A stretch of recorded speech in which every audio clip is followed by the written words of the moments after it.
Ayan guys, ang aking si Pichito. Ay, salamat po Diyos ko. At magaling na ang aking si Pichito.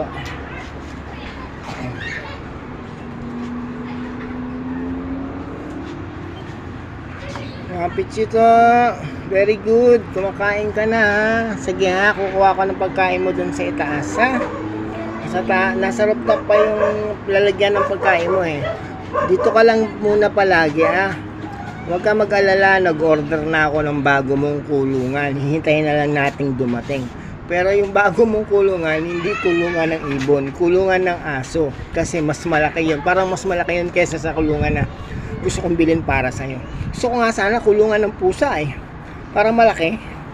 Pero, siyempre, doon na lang muna tayo mag-upisa sa, sa malit muna. Para kung maibili kita ng pares at dumami kayo, di tsaka ako